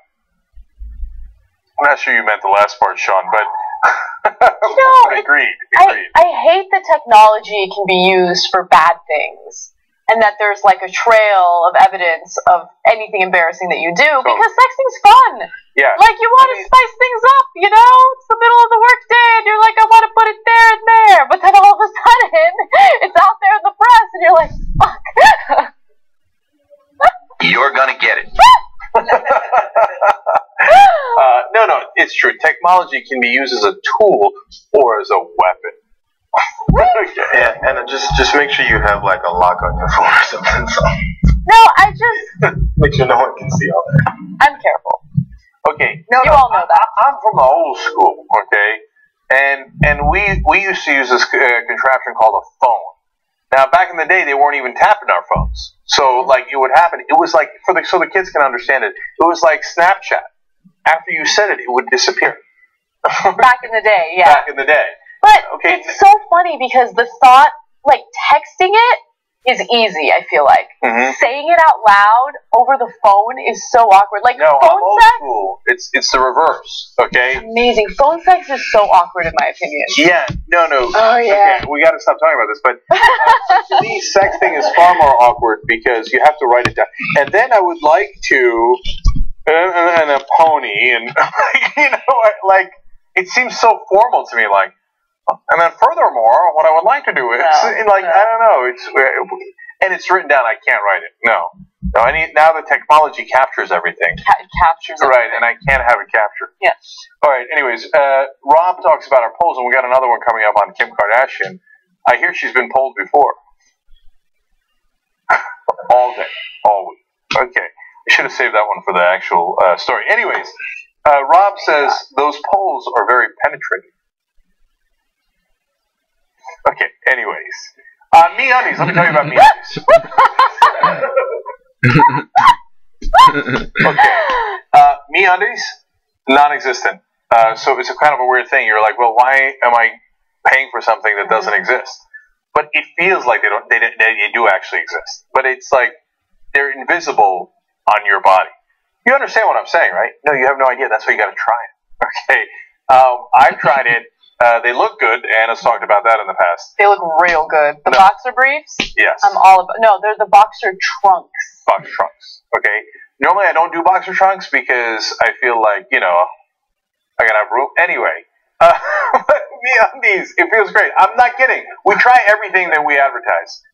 So we don't just BS you, okay? So I've tried it, and they do feel great. MeUndies.com/TYT. You get 20% off your first order. So no reason not to get 20% off. MeUndies.com/TYT. Go. All right. Let's move forward. All right. A surgical team in Virginia is answering some pretty tough questions after they were secretly recorded while doing a colonoscopy on someone who was heavily sedated. Now, they used anesthesia on this guy, and he wanted to ensure that he was recording audio of what was going on. That way he wouldn't miss anything that the doctor would tell him to do after the procedure. Well, little did he know, he was actually recording the entire procedure, and as this was happening, the man, only identified as DB, caught this on tape. Take a listen. And really, after 5 minutes of talking to you pre-op, I wanted to punch you in the face and maybe you up a little bit to just make sure you're down up. I don't want you to accidentally rub up against it. Syphilis on your arm or something. It's probably tuberculosis in the penis, so I'm going to be alright. You get a PPD in like a month, and then you'll take some INH and be fine. Except you see a reaction. So the man had a rash, and they were making fun of the rash. They were making fun of him. It doesn't sound good. Mm-hmm. So he sued, and I'm torn about this story. I'm not torn, actually. I know which way I'm going on a couple of different issues here. Mm-hmm. So if you wake up out of this and you hear the doctors who were polite to your face all of a sudden talking about your penis Ebola, which he does not have, okay, just to be clear, they were kidding around, you got to be pissed. I get it. I'd be hurt by it. Anybody would be like, what the fuck? They were like, they're nice to me, and then they turn around, and this is the shit they do behind my back. Is it worth suing over? I say definitively no. Okay, and especially given what he sued about. He sued for defamation. But wait a minute. Nobody knew what they were calling you until you sued. And he said, no, there was a couple other people in the room, and technically, if all it takes is one other person to be in the room who might take it seriously. They didn't take it seriously. Nobody thought you had Ebola of the penis. There is no such thing. Now, we all know about it because you wanted to get paid. Let's just be honest about that, right? But if I was him, I guess I would have done the wrong move because I wouldn't have sued. He sued, and he won. He won $500,000, and I'm going to break down exactly why and how he won that amount. But before I do so, I want you to check out the second part of what he recorded because I think it's actually worse. Take a listen. Yes. Dr. Shaw said everything you don't remember. You're going to have a timer go off. Yeah. I have like a fake page. Dr. Shaw, you need it urgently in the office. Okay, I have to go now. I have a picture.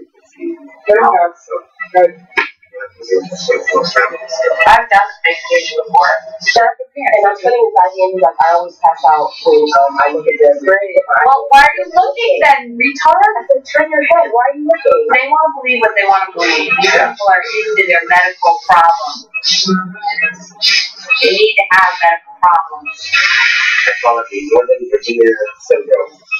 It does. I agree. It seems to be a heck of a lot worse here because it was not like this in Texas.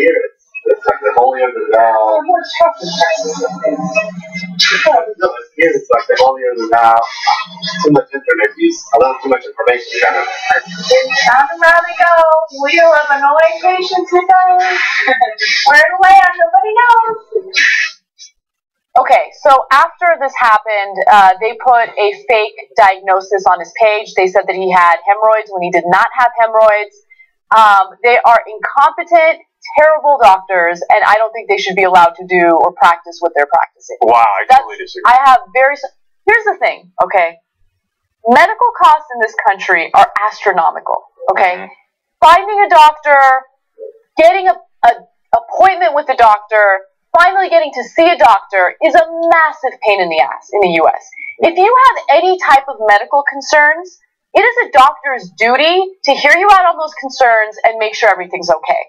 Okay, listening to what they were saying, oh, they're all about their medical problems, too much internet use. You want to know why people research what their conditions are on the internet? Because doctors don't take patients seriously. I know that's a blanket statement. This is based on my own personal experiences. But if you are not an advocate for yourself, doctors are not going to go out of their way to look out for you. You pay $100 to go see a doctor. They'll see you for 2 minutes, and then that's it. Okay? They've already decided that there's nothing wrong with you. I did a story when I was in college on a woman who was 30 years old who had stage 3 breast cancer. Okay? She went to numerous doctors telling them, look, I got this lump. Something's not right. I don't feel right. Can you guys just do a mammogram? No, you're 30. There's no way you can have breast cancer. You're 30. No. Just totally blew her off. Until finally she did her own research, was an advocate for herself, went to a doctor, forced them to do a mammogram, and that was when they discovered that she had stage 3 breast cancer. Who knows how early they would have caught it if they would have taken her seriously. Doctors don't take patients seriously. If someone comes into your office and says, hey, I'm concerned, I think I might have this condition, don't make fun of them when they're sedated. Do your fucking job. Okay, so look, first of all, obviously, it massively depends on the doctor, right? There's great doctors out there who care a lot about their patients, and that's why they got into it. Are there some doctors that are in this category? Well, obviously, you just heard the tape, and Anna's experience is the experience of a lot of people in the country. I can tell there's some doctors that walk in who care about you, and then there are doctors who walk in and have the attitude of they're so agitated, like they deign to be in your presence. They view themselves, and it's partly our culture's fault. Like doctors. Look, there's some logic in it because some of them save lives. They do really important things. Our health matters more than anything else. But at the same time, we have different rules that apply to doctors. Doctors are allowed to be as late as they want. Yep. Like, you can't be late to anything else. No other profession is allowed to be late. But doctors can come in an hour and make you wait in the room for half an hour, an hour and a half. And that's supposed to be acceptable, right? And I don't know why it is. And then they can come in and feel all agitated, like, oh, I have to treat you. Oh, God damn it, I have to treat you. Well, okay, well, then don't go into that profession. Go into a profession where your, asocial personalities are better fit, where you can sit in a cubicle and not interact with any human beings. You're supposed to be curing them. You need to interact with them. Now, and these guys, I get it. They're doing a colonoscopy. They're doing a procedure on the guy. It's like, they never need any procedures. Dude, concentrate. You're in the middle of a procedure right now, right? So I got no love for these guys. I get it, right? And I think they are guilty of one thing, which I'll get to in a second. On the other hand, two important things. One is, look, man, people say stuff in private that sounds really bad under 1,000 different contexts. If you secretly recorded other people at work, or any kind of work, or lawyers, what we do here, whatever it is, right? And politicians, you secretly record all those guys. Hey, Jank, but just put it in our context, right? Mm-hmm. Okay? Imagine if someone secretly recorded us having a conversation where we were saying something along the lines of, God, the fucking audience. always wants accurate information, always looking shit up on the internet. No, we would be incompetent and we shouldn't be able to do our jobs. I would never say that about the audience. Do I get frustrated with the audience when we disagree on issues? Sure. But would I ever say, ugh, how dare they expect us to do fact-checking? How dare they expect us to look things up on the internet? No, that's part of our job. That's what we're supposed to do. If you're complaining about that, then you shouldn't be doing that job. It's that simple. I hear you about that. And then, in this case, part of what they were saying was serious. Like, they didn't really believe the guy when he was complaining about his medical conditions without thoroughly checking into it. Part of it is that they were joking. Now, when you get into private joking, no way. No way. People joke about stuff all the time. It doesn't mean that they mean it. It's jokes. You can't take their private jokes and then hold them accountable for it. The more important part is, what's the actionable account here? Is there really going to get $500,000 because somebody secretly joked about you? Look, Now, the one part that I would give him credit for that I think he should have won on is when they wrote the false diagnosis on his chart and said he has hemorrhoids when he doesn't have hemorrhoids. Let me give you... That's unacceptable. Yes, let me give you what they actually said when it came to the hemorrhoids issue. This is graphic 24. The anesthesiologist said, I'm going to mark hemorrhoids, even though we don't see them and probably won't, and did write a diagnosis of hemorrhoids on the man's chart, which the lawsuit said was a falsification of medical records. You think these people should be allowed to keep doing their jobs? Really? Really? Look, they don't take his worries seriously, and then on top of that, they put a false diagnosis on his chart? I think that if you had to fire doctors based on making fun of their patients, but you would obliterate the medical profession. This isn't just them making fun of him, though. No, I know. That's why, that's the one thing I signaled out as he should get money for that. That's outrageous. It is medical malpractice. Put the wrong thing on your medical chart. That is very serious. What if they started giving him medication for that? You know, and what if he was allergic to that? I mean, you don't put the wrong information on somebody's medical chart on purpose. It's one thing to joke around in private. It's another thing to turn your joke into something that's actionable and medical, right? So should they be in legal trouble for that? Yes. Should they be in, meaning civilly? Should they be, in trouble at their jobs for that? Yes. Everything else is, despicable, frustrating to all of us. And we've all had to deal with doctors who didn't want to, bother to treat us at one time or another, even though it's not all doctors. It is some. We all are frustrated by it. But I don't want to pay people because I'm mad, right? And the jury says it. They said there was one guy who thought he shouldn't get anything, another guy who thought he should have gotten a couple of $1 million. So we split the difference and gave him $500,000. Yeah.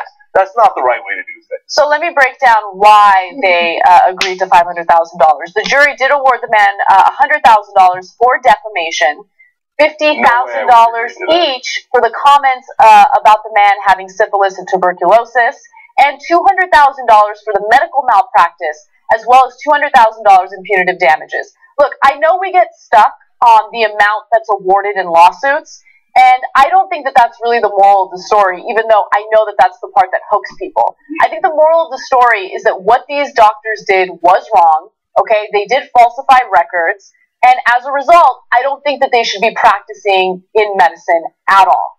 I don't want these people dealing with anyone else. It's not about insulting people and hurting their feelings. It's about not taking someone's medical concerns seriously and on top of that, falsifying records. I think that goes too far, but I agree with you that there should be legal consequences for falsifying medical records, at least in a civil case like this. And I agree with you, there should be some action taken against them for doing that. And so far, no action's been taken against them in terms of their jobs. So, you know why? My guess is because they turn to the other doctors and go, really? You're going to take action against us? You haven't done the same exact jokes? You haven't gotten the fake page to get out of actually, taking care of a patient? Which, by the way, that's a whole other thing. Yeah, just do your job. That's what I'm saying. Don't fake the page to get out of the thing. I know. You people do it. I think you do it in dates. I'm sure other professions do it. But you're a doctor. Please do your job. And it's important. Okay, forward. All right. There is an anti-Uber protest taking place in France right now, and it is regarding a new Uber service referred to as Uber Pop. Now, it's very similar to the Uber services that we have here in the United States. If you want to hire a private driver and not a taxi driver or a cab driver, then you can do so through UberPop. Now, the conventional cabbies are very upset about this because of the fact that, well, first of all, it's competition, and they're very clear about the fact that they don't like the competition, but they also don't like the fact that these drivers are able to do what they're doing without licenses, the proper licenses that cab drivers are required to have in order to operate. Now, the protests have gotten pretty violent. They have overturned some vehicles, they have put tires on fire, they have shut down entire streets. In fact, they're making it very difficult for people to get to the airport. Courtney Love was in the area, and she was actually held hostage by some of these protesters, according to her account of what occurred. And so the question is, what is going to happen now? The French government has already declared that Uber is illegal under their law. However, Uber hasn't exhausted all of their legal strategies in order to figure out whether or not they can actually operate there. They're saying, look, we need to actually take this to court. We need to have a judge rule as to whether or not this is legal in the country. Now, in Paris, the cabbies blocked access to motorway exits, airports, and railway stations. Photos from news agencies and social media showed cars being overturned and vandalized. The drivers are opposed to UberPop because they say it will bring cutthroat competition to the market. You know, it's funny how different Europe is than America. Like, in America, we're so docile. Like, if we do a protest, it's very calm, you know, and if anything gets out of hand, you know, like, oh, they shouted a little too loudly, oh my God, the thugs in the streets. Unless, of course, it's after a sporting event, in which case you're allowed to burn the whole town down, right? So now, in here, they're like, oh, you're affecting my income. I'm going to burn the place down. Yeah. Okay? I'm not going to play around with you. I'm going to turn the car over. I'm going to set tires on fire because you don't mess with my income, and it's going to have consequences. So it's not just France. I mean, we've seen this all over Europe. I mean, obviously Greece and other places where things got a little out of hand for a while. But they take their protests seriously, and they think, like, look, man, if it's got to get physical, it's got to get physical. Now, I don't agree with that, but it is fascinating the different cultures at play. Absolutely, and I would argue that the reason why protests are docile here in the U.S. is because the second there is a protest, and usually it's because of people who are questioning authority, you have the propaganda machine coming out after them. I mean, the last time we had big protests in the U.S. was Occupy, and Occupy was considered, an illegitimate protest from the very beginning, based on the way people in the media were covering it. I mean, Aaron Burnett is example number one. Really? You guys are out there protesting? Really? Yeah, you're sitting in your little CNN cushy job talking shit, but what's really going on in the world right now? Yeah, and they accused the Occupy people of doing all these things that they didn't actually do. Right? Exactly. They would just sit there, right? They just occupied a park, a concrete park where they slept on the concrete for all that time in the middle of New York City and then obviously in other cities as well. Imagine if the Occupy movement had done just a little bit of what the pissed off taxi drivers in France are doing. They would have shut it down immediately. Oh, they would have brought in SWAT team after SWAT team. They would have brought in a tank to get rid of Occupy. If they had burned a tire, if they had overturned a car, no, it's amazing. In the land of the free here, our protests are shackled. Our speeches, in a lot of ways. You have to get the proper permits for a protest, which is hilarious. You go to the government, it's like, hey, I would like to protest you. So can I please have permits to protest between 12 p.m. and 5 p.m. on Thursday on this sidewalk, and I won't go further than this location? I mean, it's ridiculous. Protests are supposed to be inconvenient, because if it's not inconvenient, it's not going to lead to social change. And by the way, I want to correct myself. Ferguson, of course, that was another case where we had huge protests. And immediately, oh, they're rioters, and they're violent, and they're thugs. And they immediately start attacking the protesters, and they take away from the message. Yeah. Baltimore, yes. Yeah, and I'm sure Sean Hannity and others are raging about the French tonight. Okay. But when it comes to them, it's a different culture. It's a culture of to the barricades. I mean, this is not anything new in France. This has been going on for centuries in France. If you don't agree with the government, you blockade the street, right? Come on, hello, has anybody seen Les Mis? Okay. And by the way, it's not an exaggeration when we say our protesters are shackled here. At the Democratic and Republican conventions, protesters must get a permit and be significantly removed from the actual location of the convention and are oftentimes put in a steel cage. That's the liberty and freedom we have here in America. Amazing. Okay, I promised the Kim Kardashian story. So let's do the Kim Kardashian story. Plus, there's a poll, so it's got to be done. All right. Give me 1 second. Let me find it. And I loved it. It's hilarious. All right. Kim Kardashian will be speaking at the Commonwealth Club, which is, of course, a very, very well-known public affairs forum. And many huge public figures, political figures that are very well respected have spoken at this event in the past. Now, she's going to speak about a number of different issues. First, she will discuss her new book of selfies and her famous family. She will also talk about the business of millennial culture. And my favorite part, the objectification of women in the media. No, but that irony might have broken a record. Let's just keep this graphic up for a second, right? Look at the first bullet point. Exactly. And then look at the last bullet point. We have invited a well-known author on a book of selfies about her ass to talk about the objectification of women in media. Okay, so before we continue ridiculing her, look, she does have a lot of experience in being objectified in the media. She has willingly put herself in that position, and so maybe she's going to tackle it from that perspective. I don't know what she's going to say yet. Okay, so there's a possibility that she might say things that are reasonable, and it's unfair for us to kind of jump to conclusions. However, don't hold your breath, though.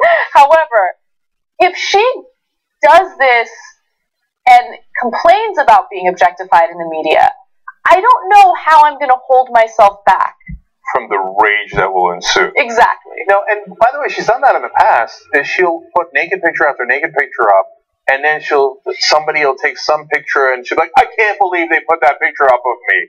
And it's not because she didn't make money off of it. She'll pretend to actually be outraged that they showed a body part of hers. But you've been naked over and over again in different pictures, and nobody stole that picture. She voluntarily took that picture, right? And she did it as part of an exercise where they take pictures and publicize literally her ass, right? And then, of course, she got famous based on a porn tape, which she most obviously did herself and put out into the press. That was the best produced porn I've seen in a long time, right? And so to talk about, unless the speech is centered around how she is objectifying herself and monetizing it, then that's a fascinating speech. It is a fascinating speech. I don't know if it's going to play out that way, but no way. But I'm happy to eat my words if that's the case. A broader point that I want to make about this is how the second you have any type of influence, like let's say you're a huge celebrity, it doesn't really matter what you're going to go on there to talk about, right? Organizations are going to hire you to give speeches on things that sound very ironic. So we're going to elaborate on the story later, but Bristol Palin is pregnant again. We don't know who the father is. She hasn't disclosed that information. She would like privacy, although, sorry. And she got pregnant again out of wedlock. She called off her engagement to whoever she was engaged to last month. And so the reason why I'm bringing this up is because she used to get paid hundreds of thousands of dollars, tens of thousands of dollars in some cases, to give speeches on abstinence, right? So, like, just think about that for a second. At one point, she was famous enough and had enough influence to give speeches on random things, regardless of how ironic the topic was. And that's the case here with Kim Kardashian as well. It's like, look, she's really, really influential right now. Yeah, it's kind of weird to have her on to talk about objectification of women, but fuck it, let's do it. She's literally the poster child of objectifying women, and she's the one who chooses to do that to herself. And finally, one little extra cherry on top of irony here. It's just $40 for general admission. And look, these are important speeches that are good. Teddy Roosevelt has spoken there, Martin Luther King, Dwight Eisenhower, Bill Gates, etc. Right? But in this case, they also offer $300 for VIP party packages. So, important speech on objectifying women, and then afterwards we party with Kim Kardashian! Okay. It's all about the money, Lebowski. Of course. A book of selfies. A book of selfies. It just 50% of which are our ass. It just sucks for the people out there who have the merit necessary to talk about these issues. Uh-huh. Right? Because they don't get a chance. Oh, yeah. They're calling up professors at Harvard to talk about it right now. They don't get a chance. It doesn't matter. You're a boring professor. You're a boring expert. You're someone who focused on academics and enlightening yourself and enlightening others. Doesn't matter. Doesn't matter. How big is your ass? Go to the TYT app right now. Kim Kardashian is set to give a speech, as we just explained to you. Do you consider her an expert on the subject or a hypocrite? Right now, the yeses are at 19%, meaning expert. 81% find some hypocrisy in this story, but the polling of Kim Kardashian has yet begun. It's a lot more polls in her future. Oh, come on. What? All right. I'm going to stop with the poll jokes. Okay, guys. So here's the situation. Member shout-outs. Justin Wolford is member number 3137. Benson Cooper is member number 3138. Today we pick up the post game where we left off. Yesterday we were talking about disastrous car accidents we were in. Today I have the finger-licking good story where I hit 3 cars in one. Anna has, I have not heard the story, but JR has, and Anna have said it as like the greatest car accident story of all time. If you'd like to hear, become a member at tytnetwork.com/subscribe. And I want to give out wall shout-outs every day in the new studio. You know, this is the first week of the new studio, and I'm going to read off all the names on the donor wall, okay? Now, the first 2 names are Jill Pike and Stephen Garcia. Stephen Garcia is a great, great viewer of the Young Turks, long-time great member of Wolfpack. We appreciate it. Jill was, of course, one of our original co-hosts. Somebody put in money to put her name on the wall. Oh, nice. Yeah, so we super appreciate that, and so I got to just read her name because of that. And I'll end on this note. Midget Head, speaking of the studio, says, I want to rent screen time on TYT's jumbo screen to watch a Futurama marathon. Glad I donated, because #awesome. Okay? Yeah. That does sound like fun, by the way. And speaking of polls, Michael Nathan says, I'm thinking of making a poll about the new seating. It drives me crazy. So I've been getting this all the time, but I don't know why it's driving them crazy that we flipped. Yeah, I don't know. So go to the TYT app and email me and explain why you don't like it. Okay, because I read all the emails on the TYT app. Okay, now. Bye-bye.